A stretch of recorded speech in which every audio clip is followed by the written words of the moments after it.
And we are back. We are back with Ryan Colbert, Ronnie, Collis, and myself, Jonathan Otero, on Bridge the Gap in Tech, our podcast that we're talking about how can we help folks that are in the audience bridge gaps in techs and different topics. We've talked about shortages. We've talked about a bunch of different things. So I want to welcome the guys back. Hey, everyone. How you guys doing? Good, good. How are you, Ron? I'd absolutely tell you that I said that obviously in these turbulent times we're doing exactly what it takes to make it work. And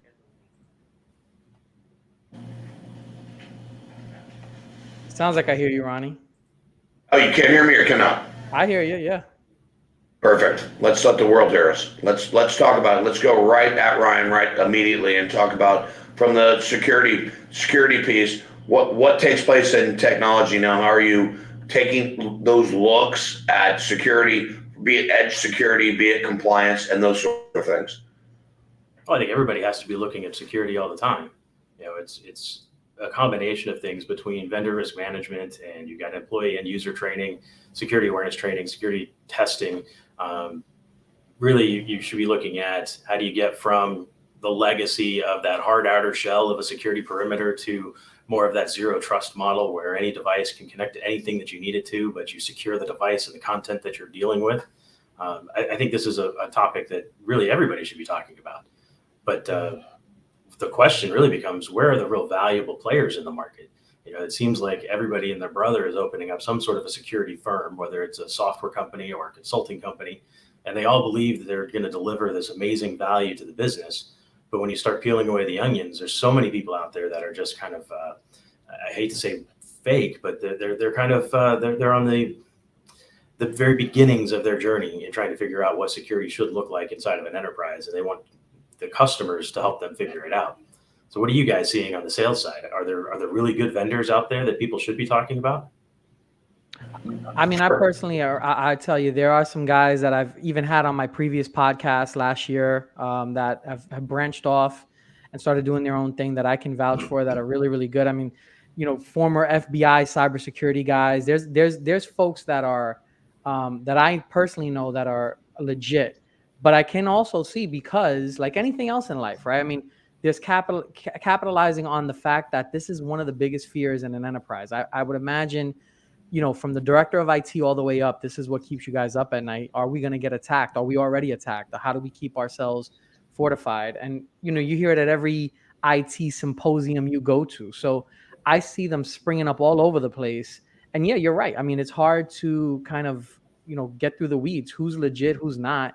I would imagine that would be tough for you guys in your seat.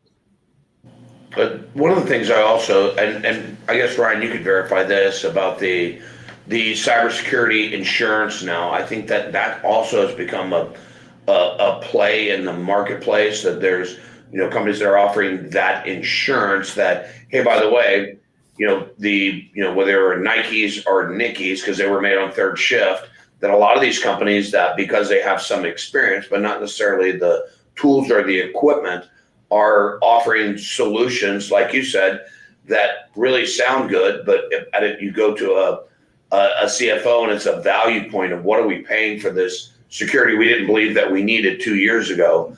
About how are you from the end user side? How are you approached by resellers in regards to it? I think that I'm being approached by resellers all the time, and it's yeah, I hate to What's call the it work? I hate to call it the biggest spiff in the bag kind of a conversation, but I think a lot of times the resellers are coming to clients with whichever of the security vendors is offering them the biggest back end on the deal, not necessarily the one that brings the most value to the business. So having to peel that away and really get to the heart of what the technology is that they're trying to deliver and whether or not it really actually provides some sort of a peace of mind or piece of security, it's a really difficult conversation to figure out. Yeah, and let's not forget the fact, guys, that look, I don't know too much about cybersecurity, but I do know it's damn expensive. I mean, from a budgetary perspective, you're it's probably you're not going to find a product in the cybersecurity world that's going to be cheap or inexpensive. All this stuff, including the insurance you mentioned, Ronnie, earlier, which is essentially it's just an insurance policy just in case. This stuff could cost, six figures for an enterprise. and to make a determination from a budgetary perspective is if that's going to be worth it. I mean, obviously, yes, right? The answer is always yes in the event of a cybersecurity attack. But are there other precautions that you could take that are more budget friendly? I would imagine that would be something that would be, come up. Well, the budget-friendly stuff is the low-lying fruit. It's that end-user education and awareness training. It's drilling them on not clicking on unknown links or opening unknown file attachments. It's making sure you have things like authentication turned on across the board. You shouldn't be able to access a network resource or a corporate resource without two-factor authentication. Those are the easy things that every enterprise should be doing, or if they haven't already, they need to get it done yesterday. Right. So it all starts, like you said, with whatever device you use, but the double factor authentication would seem to be the easiest level of that, I guess. But even like you said, when you talk about the person that gets that awkward email that works in the warehouse, that it's an execution file, and then it just opens up every other piece of what is information that shouldn't be shared anywhere, and control, and then obviously the threat and the Bitcoin piece. We all know that. I mean, just from experience, I guess. What I think we're going to see in the next 12 months is a maturing of the cybersecurity insurance market. I think the insurance carriers are going to start to really demand more from the corporate entities in terms of preparedness and in terms of planning and proactive approach to tools and technology and to the processes that their people are being drilled on. I think that a combination of the increase in insurance rates and this proactive nature that the carriers are going to start to bring to the businesses is going to elevate the level of security in most enterprises. Yeah, I go back to what you were saying earlier, Ryan, about employee education, right? And even with multi-factor authentication and all the different things that we know about in tech, you can't prevent. I mean, I don't know how. Well, I shouldn't say you can't, right? Because that's the wrong word. But I think it's difficult when you have somebody like, let's say, Shirley from accounting or Joe from marketing or whatever it is, and they may have, 2MFA, and they leave their computer open, they're logged into the VPN, and then, their kids come home from school or something, and they're checking their Gmail on something, on a PC that's a company operated PC, and they click on the link. I mean, it's just, you can do employee education as much as you want, but there's always that human factor. And I think that these cybersecurity experts prey on that. They're hoping that you have those moments where there's that link in the chain that breaks, and then they can get in, sit around for a couple of months in the network, see how you guys operate, and then plan their attack. And that's always the biggest fear. Yeah, I think the human factor is always the weakest link, no matter what the technology stack is, whether it's security or enterprise applications. It always comes down to people and empowering them with the right information to be able to do their jobs effectively. Mm-hmm. Yep, that's exactly right. And so I'm sure that's, I mean, you, Ronnie, I'm sure you're seeing that with your clients and your customers, right? This stuff keeps them up at night. And at the end of the day, here's the real thing though. And Ronnie, I want to propose this to you, right? Because in the sales role, we feel like, hey, we want to come in and be a value-added, trusted advisor, right? Like a partner, a true partner. That's what we always say, right? That's what we want to be in sales. But really, realistically, I mean, these guys are getting Target and Chase Bank and all these different companies, all these, you see them every single month in the news, huge organizations getting hacked. Can our products and services really help? I mean, what can we do? I can't help. And the honest part, or probably the most truthful part of that statement, is you want to say you're a value-added resource. You want to say that you're going to guide your customer with a plan, with this is what looks like our next 3 years in technology, and we want to protect you, and we want to do this. And kind of like you said, also with the fake actors in the security world, there's fake actors in every piece of what we do for a living.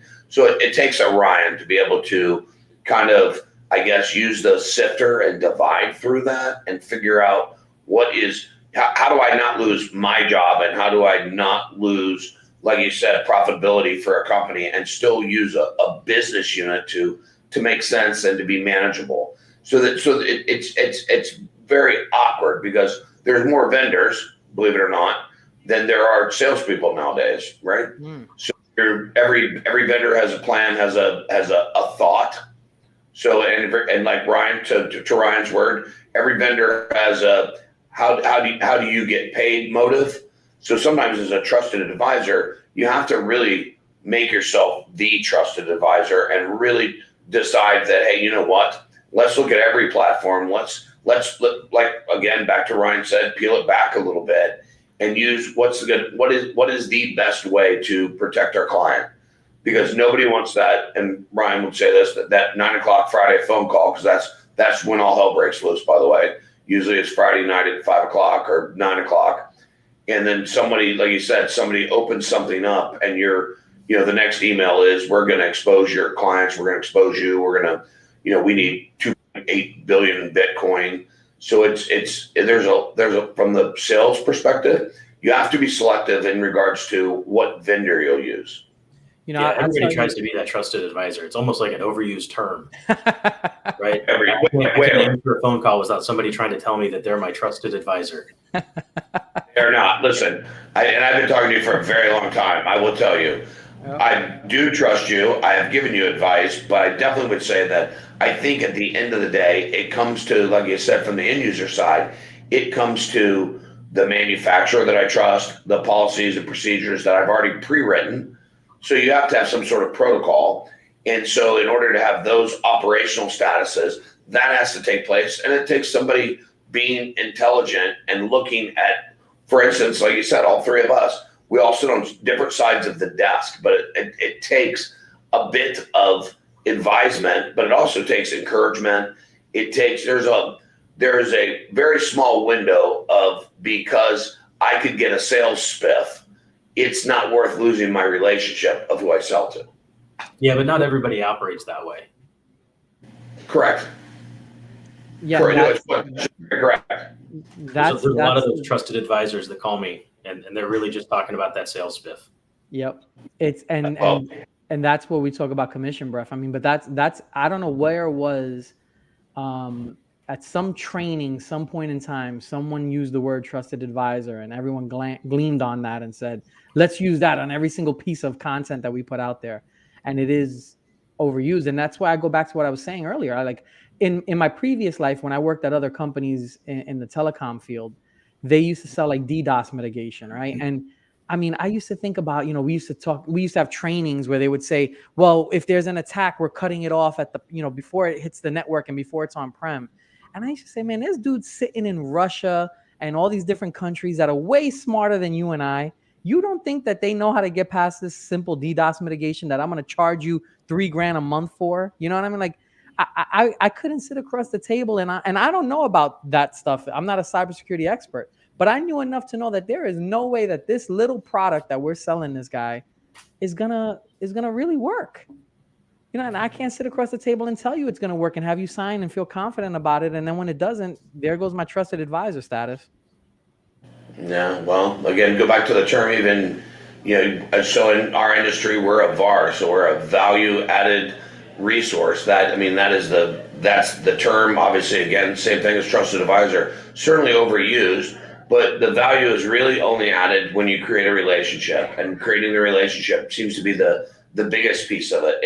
And that's where the trust is gained. So using the words or actually doing the application of becoming a value added resource, being something that says, I can count on you. I know you're 364, 24/7. That's where that changes a little bit. But do we all have risk? I think Ryan could talk to you about, Ryan, what are the risks that you face on a day-to-day basis with lots of employees opening lots of applications from lots of devices? Well, those are the risks, right? I mean, fundamentally, the thing that keeps me up at night is worrying about being on, some sort of a news program because there was a catastrophic event. That's my nightmare scenario. I don't want that to happen here or to anybody out there. Well, I tell you, I would imagine, imagine being on, a news article or a news station somewhere, having to justify this and hearing the name of your organization had this attack. I mean, that would probably give me the creeps. Like we just passed Halloween, right? We should have gone as like cybersecurity experts or something, because that's really the scary, or cybersecurity hackers. That's really the scariest thing out there. especially in the tech world. And by the way, we have a couple of folks on the live right now, so welcome to the show.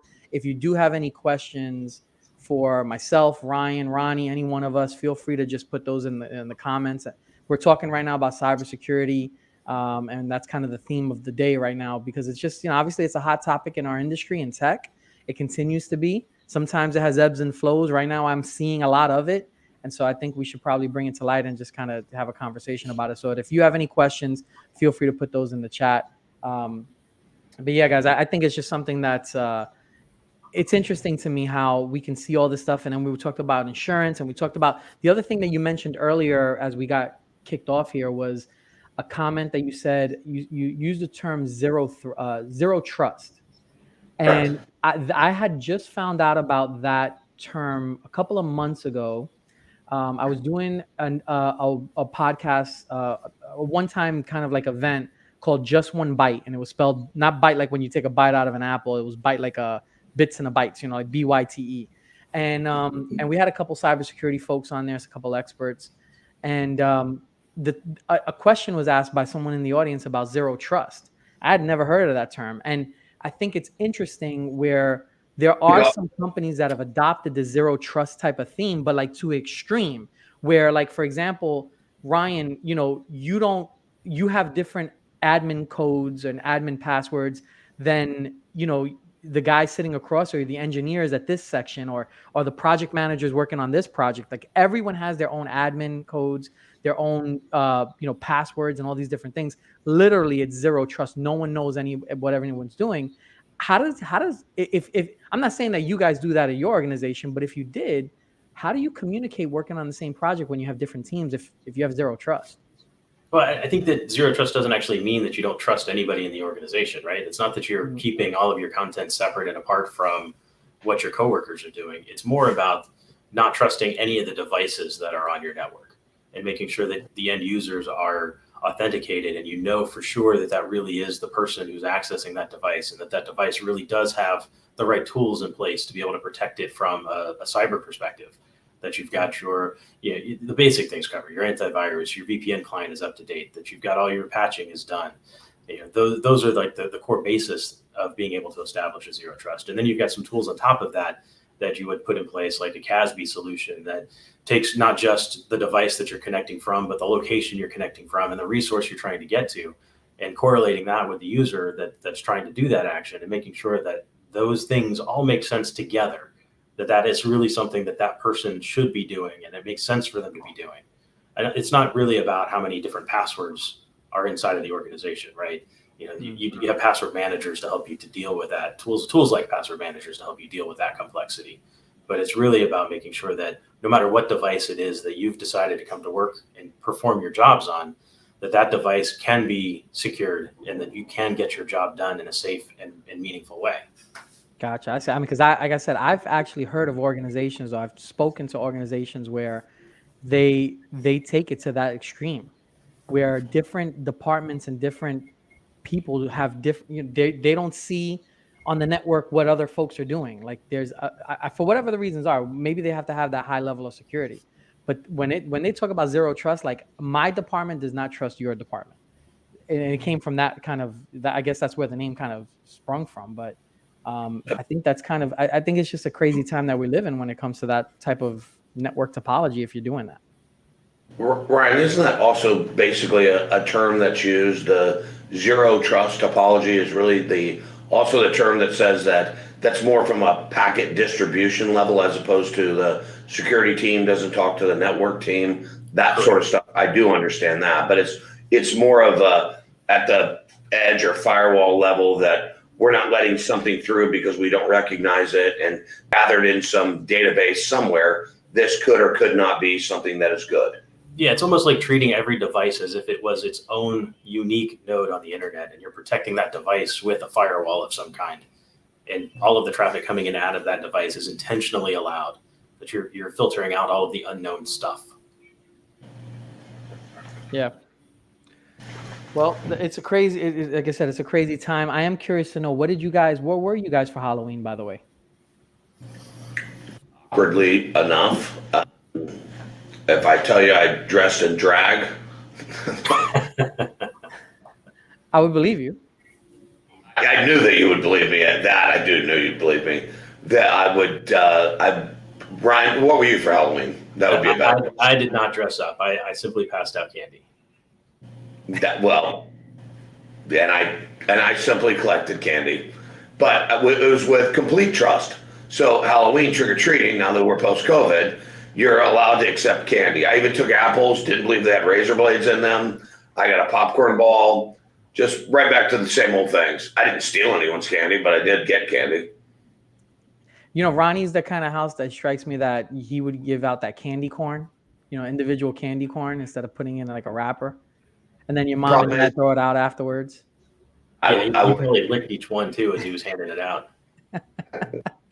I would have had the cellophane around it after I licked it, but yes. But no, so did you dress up for Halloween? Because you do some specific things. I know what your Fridays and Tuesdays look like because I see you on social media. Yep. So I know what Wine Wednesday looks like. I know what Happy Friday looks like. I know all your dance moves. And I have changed my mind. You are a good dancer. Thank you very much. I appreciate it. I knew I'd work on you and eventually get you to that point. But I was a Squid Games participant. So I got the green jumpsuit. I was number 699. And I had my card and everything. And I would go out as one of the Squid Game players. Nice. Very nice. And the kids loved it. And then I had a boombox on me. And I was playing the Squid Games theme as I was walking through each house. So everyone was like, "Oh, that was pretty cool." I was a cool dad that day.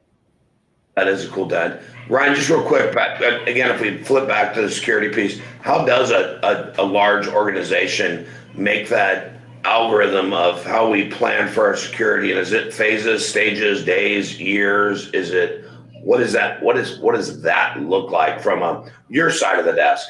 What does it look like? How do we talk about this is how I protect us 3 years from now, or again, protect us from yesterday?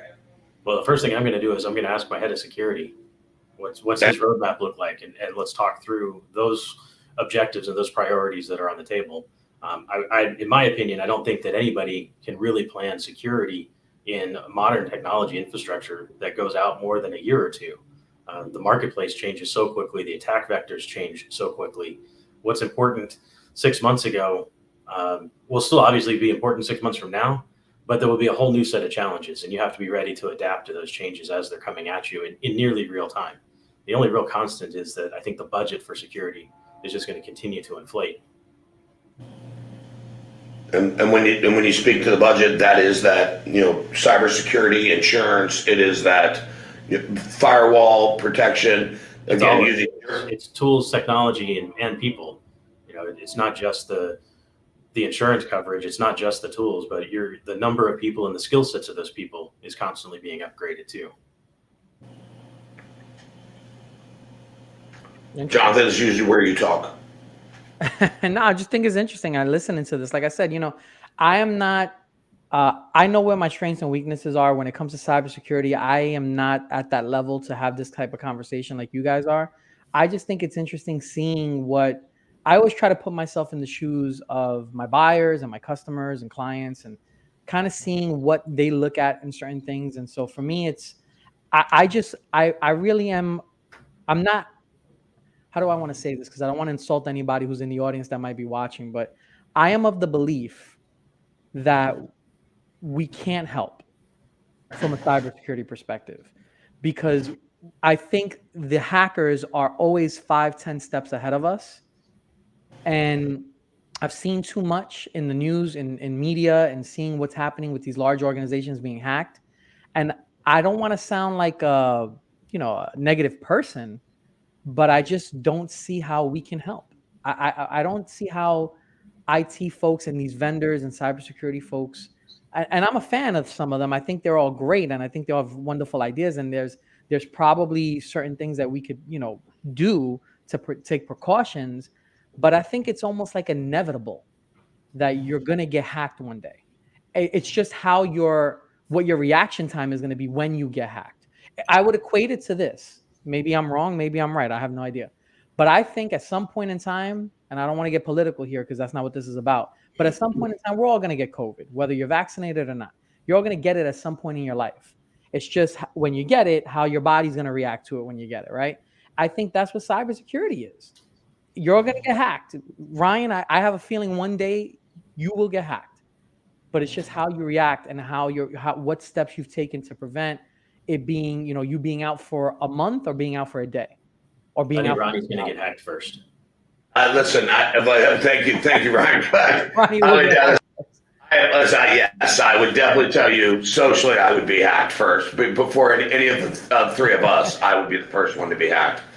But no, and I think in relationship to the COVID conversation, that actually makes a lot of sense. So not to be political or vaccinated, non-vaccinated, everybody gets the flu. Everybody walks into the rain. Everybody slips and falls. Everybody gets in a car accident and gets a speeding ticket. It always happens. So when you talk organizationally, like I said, that what is interesting is, like Ryan made the statement that he talks to his security expert. Now the security guy falls underneath him in regards to an organizational chart, but in reality, there's brands and vendors and so many methods that you have to be very secure in what your plan is. And that's why I was asking is that plan a 3-year plan from the hardware side? Do you talk about 3 years or 5 years and what kind of support you're getting, what you're getting on the edge or the core, or even wireless? And when do you change? But like I said, from a Ryan's perspective, other side of the desk, in the security piece, there are so many vendors and there are so many different things that we check. Like you said, multi-factor authentication, those sort of things we do. I mean, down to a key fob for a printer. Ryan, how does someone design for that or plan for that? I think you've got to take it in stride, right? You've got to be thinking about what that end user experience is like. Technology should be an enabler of business. It shouldn't be an impediment. And a lot of times when you're talking about security, people really start to go into some pretty far extremes of how far they're going to go in order to provide that level of security, to make sure that document doesn't print off on the printer unless you've done your retina scan at the device in order to allow it to come out of the printer, right? Those kinds of extremes are counterproductive to getting business done for most organizations. Not that they're terrible and not that they shouldn't be done in a very high secure environment, DoD level mil-spec stuff. If you're dealing with really confidential data, maybe you do need those kinds of protections. But I think you have to really temper what it is that you're implementing against what the business needs are and find that happy medium between what the level of risk the business is willing to accept versus the level of inconvenience that the end users have to experience in order to actually conduct their day-to-day lives. Security and convenience are inversely proportionate to each other in a lot of respects. Not always, but in many. I'll tell you this, guys. We had a comment from the audience. Paul, to the rescue. It says LinkedIn user, but I know it's Paul. He says, agree with you, Jonathan. It's clear that proactiveness is not sufficient anymore. Rather, having a plan to mitigate any breach. And, look, I want to make sure, thank you, Paul, for that comment there. And for those of you guys who are also on the live, feel free to comment and ask any questions that you guys want. But yeah, I want to make sure, I don't want to sound like I'm being negative. Like, I don't want to sound like I'm this, the world's ending and there's nothing you can do about it. Clearly, from an IT perspective, IT practitioners, there's things that you can do to mitigate that. But I just have a sense where my whole thing is this, guys. If I'm sitting across the table from you and I'm going to sell you something, Ronnie, Ryan, whoever it is, I'm sitting across the table and I'm pitching you an idea or a product or a service. I have to believe in it. Like, I have to believe that this is going to work, because in tech, and you know this, Ron, in tech, it's going to break. Something's going to happen, right? Nothing's 100%. That's why we always give SLAs at 99.99999. We don't give that 100%, right? Because it's going to be, something's going to break. It's how you react when the thing breaks. The level of service and care that you're going to give. Are you going to treat that customer like they're the only customer on your list? Or are you going to just treat them like another number on a spreadsheet? Hey, put in a trouble ticket and that's it. I hate to do that. So I want to be, I want to, if I'm sitting across the table and I'm looking you in your eyes, I have to believe in what it is. And I honestly believe that in the cybersecurity world, for those who sell, I don't sell cybersecurity, but I can only imagine if I did, I'd be lying. because I know you're going to get hacked. I feel it. Like one day it's going to happen. And, are we going to be able to help you? I don't know. You better have that insurance policy out there and make sure that it works good. Make sure you read the fine print. Every time I sign insurance, I buy a new fridge from Best Buy. I check that fine print on that damn insurance, like on that, because it's like, oh, if your water line is not right and you have hard water, and for those who are you in the South and you understand what hard water is, you have your water line wasn't good, so now it voids your warranty and you're screwed. It's like, what? What the hell am I supposed to? Now I gotta go buy a water filtration system for my house too to buy your product. So it's like all these things you got to look at the fine print. I would imagine you better make sure you look at the fine print of your cybersecurity insurance, because I hate to say it, but I feel like it's going to happen eventually.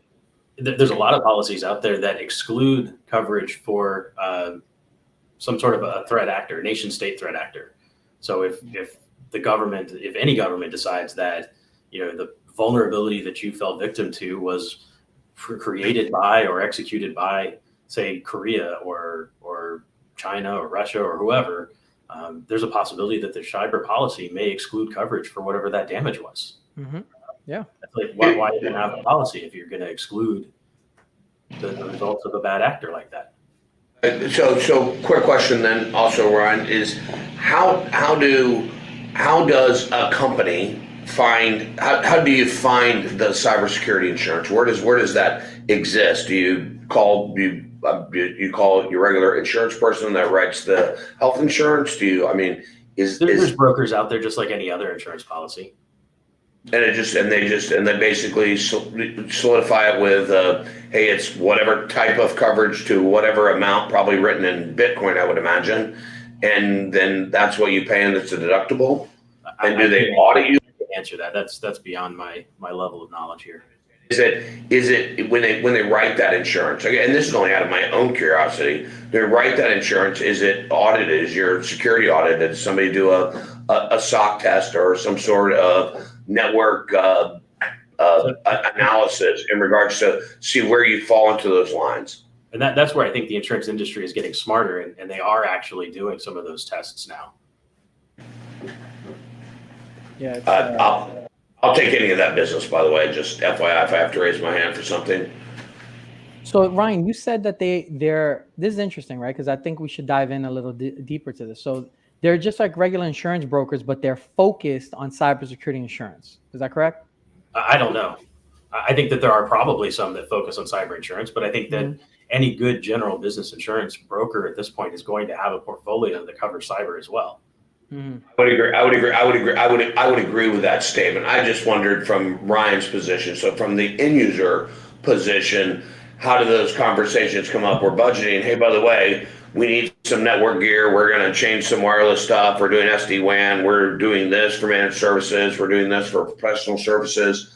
What are we doing about securing our network in regards to, so we have all these devices, and you said the Internet of Things and people that work remote and how life has changed. How do we ensure that? So I think that, I don't know that we would call State Farm, or I don't know how it works, too. I certainly don't sell insurance, but it was just something I was interested in.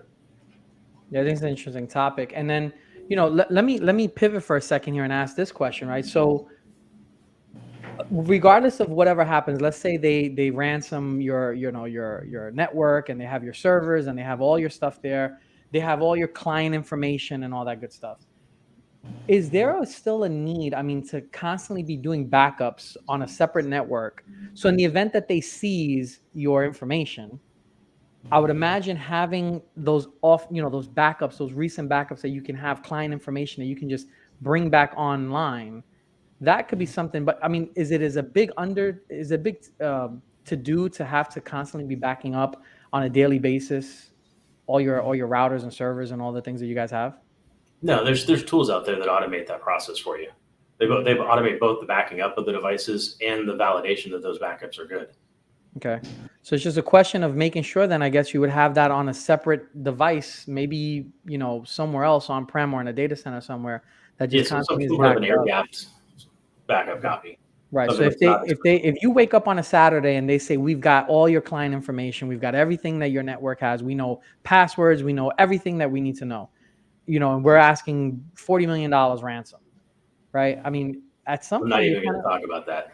They don't ask in dollars, Jonathan. They do not ask in dollars. Oh, whatever. I mean, well, yeah, I know you said Bitcoin a bunch of times, so whatever. 40 million. I'm not into Bitcoin either, guys. Whatever. But the point is that they ask for whatever they ask in terms of ransomware. I mean, can't you just be like, you know what? Forget you. I got all my stuff backed up from the last 24 hours, right? Like, That's the crazy part, that they've started to change their attack vector. It's no longer about just getting your data back, right? Now it's that threat of disclosure.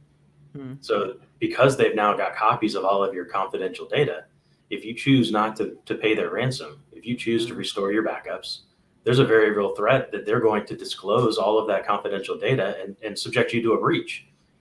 Right? And now that you've got a public disclosure of your data, a whole new set of laws start coming into play. You've got, every state's got different breach disclosure rules that you have to follow. There's fines that come into play. Then there's some federal stuff that comes into play. If you've got international customers, there's a whole new set of rules that come into play. It's not as simple as just saying, forget it, guys. I'm just going to restore from a backup. Right. Yeah. I wish, man, that's crazy. See, that's what I'm saying. You see what I'm saying, guys? I don't want to sound like a Debbie Downer or something, but it just seems like it's the, I'll give you another example of how I equate it to be. It's like, and I'm a big Jet fan, right? So it is like the Kansas City Chiefs playing the New York Jets, or the Chiefs playing the Miami Dolphins. How about that? Right? It's like they don't have a shot. It's like we don't have a shot, right? Or for you, Ronnie, I know you're a big guy. How about it's like UCF playing Florida State? I would tell you that went to chance. Yeah, right? I think in some respects, though, I mean, it's these guys they're operating a business just like anybody else, right? So they're looking at their opportunity costs, they're looking at their level of effort and their return on the investment. So the hacking organizations have become, a really a big enterprise. So they're targeting the low-lying fruit. They're trying to get those easy, quick wins. They're not going after an organization that's going to take a lot of effort and a lot of time and a lot of expense to break in for what may not pay off for months or years. So it's the you got to be faster than the slowest guy when you're running from the tiger. Right. You don't have to necessarily be perfect, but you don't want to be the guy that's the easiest one to get into. Actually, that's actually a great analogy. And I guess then the same question would go back to that, is in the preparation piece, what is the thought? So in a boardroom, sitting in a boardroom, not being bored, but planning, how do we protect ourselves? What is the best effort? What's best practice? What is the way that somebody that's listening, or somebody that a potential customer, whatever, what is the best effort right now, you believe? Like you said, and I know that you have a security guy that works for you, our team, but what would you say is the best effort for an organization right now to say, how do I future-proof myself, and how do it's maybe gonna happen, maybe it's not gonna happen, but what's the best thing? And we talked about zero trust, but what's the best effort, I guess? I think for most organizations, it really is the basics. It's that end user education, that awareness and training. It's routine drilling of, malicious emails and malicious file attachments. Once you've got your end users hardened a little bit to the fact that not everything that they receive is safe, that they should be suspicious and, do the whole Fox Mulder thing, trust no one, right? Once you've got your end users trained into that mindset, the level of security for the organization starts to improve. The other components are going to be those super easy things that almost every organization should already have in place. Two-factor authentication, complex passwords, checking to see if your passwords have been breached anywhere. There's tools out there on the marketplace that allow you to monitor all of your end user passwords and check to see if the hashes have been broken somewhere. I would look at tools around threat detection and how are you going to respond. So once you've gotten kind of the basics covered, the next really golden rule is to go into the business and start talking to all of the leadership about what their responsibilities are in the face of a breach. Do you have a plan with your marketing team on who's going to communicate, who's the face of the company, who inside of legal is going to own the notifications that have to go out, and dealing with the fallout from the legality standpoint of whatever that incident is. From the finance team, do you have a plan in place to be able to get Bitcoins if that's the route that you're going to go? You really should be sitting down and having almost like a tabletop exercise with your core business leadership and dealing with the assumption of a breach. What does that look like in your organization? How are you going to respond in that moment when the only word you've gotten is somebody's called up your receptionist asking for a comment about this news leak, data breach that's just been discovered. You got Wired magazine calling you, or the Times is calling you, and this receptionist, how are they going to respond in that moment? Do they know what to do with a member of the press if they call? It's that having that plan of action in place in advance, I think, is key. Sorry about that, Jonathan. I was just going to ask just real quick. So in an organization? So we're the sales guy side, you're the other side guy. So in an organization, if you're approaching someone and asking that question, who do you ask that to? Where is that question asked? Do you have a plan? Do you have a plan in case there is a breach? I think you can ask anybody that question. You can ask inside legal if they've got some sort of a risk management group that's looking at those business risks. That team should be thinking about this. If you've got somebody that's talking about business continuity and disaster planning, that team should have a look at this kind of stuff. Those would be two easy entries into that market. If the org doesn't have anybody in those roles, then technology may be the place to look. But you may also get a lot of traction with the CFO, or you may get a lot of traction with ownership, because really this becomes an ownership issue. Protecting the business at this level isn't a technology problem anymore. There are technology components to it, but it really is a business. It's a board level kind of a concern that the whole business needs to get their head around and be active in participating in the protection process. Yeah, we talk, going back to, it keeps on going back to employee training. You're always going to get people that come in and out of the organization. So constantly always having, maybe every quarter, having those employees be trained and smart enough. I mean, we guys, we know, even though I'm not the most technical person, I do know obviously not to click on certain links from, people that come in. So it's just having that, having that employee education. You can have those basics in there, but constantly always reiterating that stuff and reminding them, because they don't do this on a daily basis. They don't understand how important this is on a daily basis for the organization. So just keeping that front of mind. I mean, password protection. So you guys are saying when we talk about that, so if I was to use Jonathan ABC123, that's not good? That doesn't work? I just want to make sure. I think that's a great password, and everybody out there should try to open up your Gmail account right now. Right. Yep. That's exactly what I'm ready to do right now. Yeah, Jonathan ABC123. So you're saying that's not good? I just want to make sure. I like passphrases myself. I like a random collection of words that don't have relation to each other. Right. Include some special characters, include some spaces. Right. There's again, right now there's a lot of awesome tools that I would tell you that, well, just give you this one. My daughter's birthday is November 3rd, so she just had a birthday. Mm-hmm. So you would know that if you have my debit card, that it would be 1103. However, I would tell you there's awesome tools out there, and there's multiple people that do it with OnePass, and those people that basically factor in and figure out your password codes now, and that you don't really have to remember them. You just use OnePass, and they constantly alter them. Is that a tool that you use, Ryan? Yeah, it is. Anyway. Ronnie just gave out his debit card password. Ronnie's at the top 1% in sales. So Ryan's seen me use it before. Ronnie's got money. Being one of the top 1% in sales, he just gave you his PIN. I got spinach. That's what I got right here. You can't really see it. There's spinach. That's what I have. I don't know about money. That's like when Kim Kardashian a couple years ago was flashing on Instagram all her jewelry, and she showed what hotel she was at. She was just asking for it, Ron. You know what I mean? I showed up 24 hours later, but I'm not supposed to say that on this podcast. Oh man.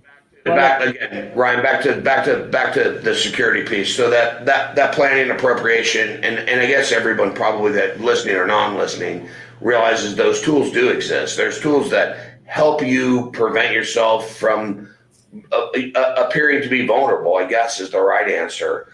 So, I mean, everyone should use them, but everyone should have a plan. Just like you and I talked about before, how do you get, where do you decide to put your apps in the, in the sky? And we talk about the cloud. Where do you put things?